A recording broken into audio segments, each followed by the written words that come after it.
Shalom, shalom, que le Seigneur vous bénisse et que sa grâce repose sur la vie de chacun de vous. Aujourd'hui, nous parlerons un peu de la parabole de l'enfant prodigue qui montre l'amour d'un père, et je dirais même l'amour inconditionnel d'un père, qui éprouve la joie de voir son fils revenir à la maison. La Bible déclare dans le livre de Jean chapitre 3 verset 16: car Dieu a tant aimé le monde qu'il a donné son Fils unique afin que quiconque croit en lui ne périsse point, mais qu'il ait la vie éternelle. Dans le livre de Luc chapitre 15, du verset 11 jusqu'à 32, il nous est relaté l'histoire du fils prodigue, qu'on dit souvent l'enfant prodigue. Mais bien avant cela, un jour les pharisiens sont venus auprès de Jésus, les publicains étaient là, et ils ont commencé à murmurer, et ils ont dit, mais Jésus mangeait avec des gens de mauvaise vie. Alors Jésus va leur raconter une histoire. Il va leur raconter deux paraboles. La parabole de la brebis perdue et de la drame aussi perdue. Un homme qui avait 99 brebis et qui a perdu une et qui est allé à la recherche de celle qui était perdue et qu'il a retrouvée. Lorsqu'il l'a retrouvée, il a invité ceux qui étaient là pour qu'ils se réjouissent parce qu'il a retrouvé cette brebis qui était perdue. C'était aussi presque la même histoire similaire par rapport à la pièce, à la drame qui était perdue. Et enfin, il aboutit sur la troisième parabole qui est celle du fils prodigue, qui sera notre texte du jour. Je vais donc vous donner quelques séquences de cette histoire. La Bible dit qu'un homme avait deux fils et le plus jeune a demandé sa part de bien, une manière de réclamer son héritage pour être indépendant et pour aller faire. Le père lui a donné sa part. Il a mis son projet à exécution. Il est parti loin de la famille. La Bible dit qu'il a dissipé tous ses biens. Il a vécu, je dirais même dans la débauche. Et il est arrivé un moment où tous les biens qu'il avait étaient finis. Étant dans cette situation difficile, il va chercher à améliorer sa condition de vie, sa situation, en cherchant du travail. Le travail qu'il va avoir, c'est de prendre soin des pauvres. Et la situation était tellement difficile, calamiteuse, au point où il voulait même se nourrir de la nourriture qu'on donnait aux cochons. Alors, voyant cette situation difficile, il est entré en lui-même. Étant entré en lui-même, il a comparé sa situation, la situation dans laquelle il vivait, à celle que vivaient les gens de la maison de son père.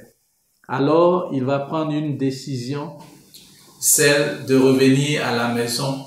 Et lorsqu'il revient à la maison, il est accueilli d'une façon, je dirais, inattendue. Donc, bien-aimés frères, à travers cette histoire qui a été racontée, nous aurons l'occasion de tirer les grandes leçons de cette parabole et voir l'amour du Père, ce que le Père attend de nous. D'abord, nous en tant que chrétiens, en tant que serviteurs de Dieu, et ce qu'il attend de ceux qui ne le connaissent pas et qui ne sont pas convertis. Les grandes leçons. La première leçon à tirer dans cette histoire, elle se situe au verset 11. Et à ce verset, voilà ce que le plus jeune fils dit à son père: mon père, donne-moi la part de bien qui doit me revenir. Et là, nous parlons un peu de l'esprit d'indépendance. Un fils, il était le plus jeune, il n'était pas le plus âgé, il n'était pas l'aîné, mais lui, il a demandé à avoir sa part de bien. Il voulait être indépendant, c'est pas mauvais, mais il voulait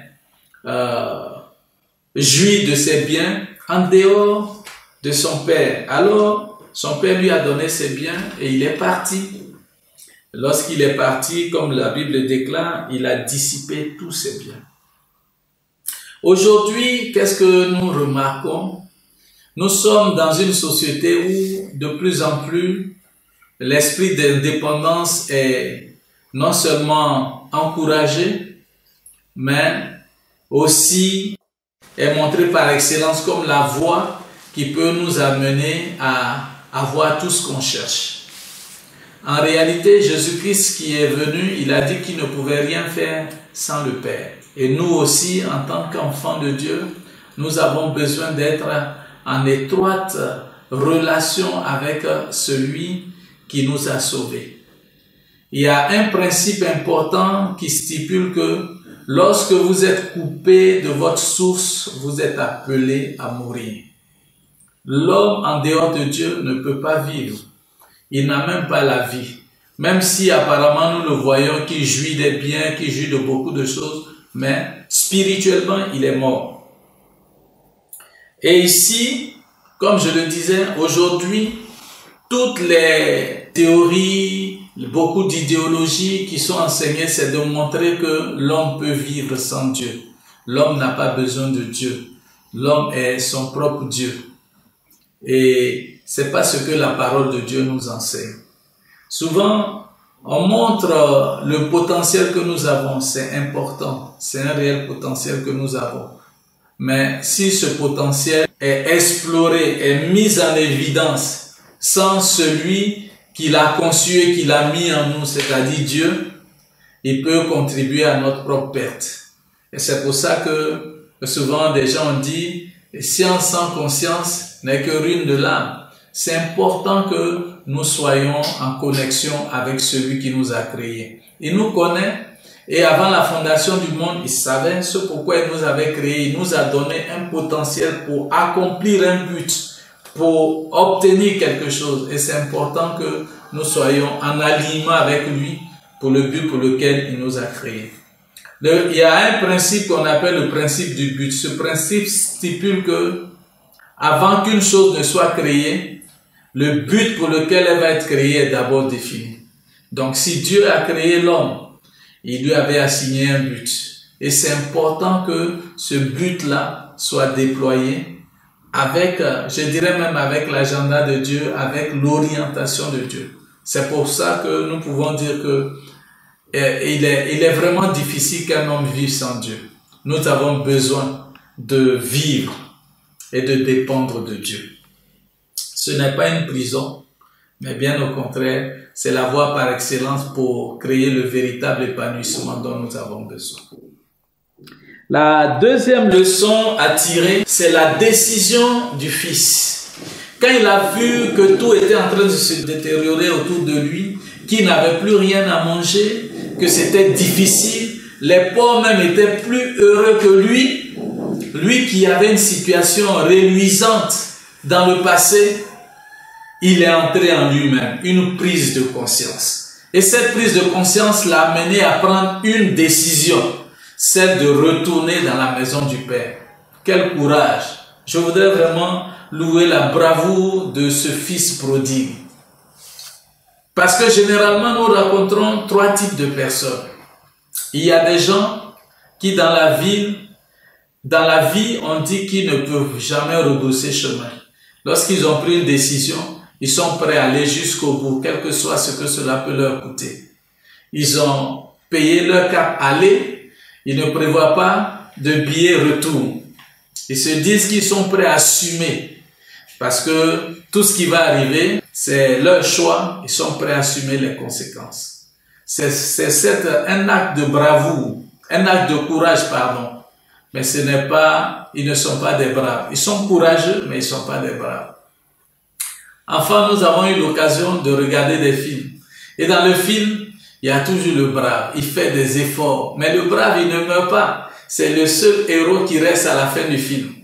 Mais ça sert à quoi? D'être courageux et à la fin perdre sa vie. Il faut faire demi-tour. La deuxième catégorie, c'est ceux qui prennent conscience de leur situation. Ils entrent en eux-mêmes. Ils savent que peut-être ils se sont trompés. Ils ont emprunté une mauvaise voie. Mais, à cause de la honte, à cause de leur ego, à cause de ce que les gens vont dire. Ils disent non, je ne peux pas venir, je ne peux pas revenir. C'est vrai, mais je ne peux pas faire demi-tour, je ne peux pas retourner à la maison.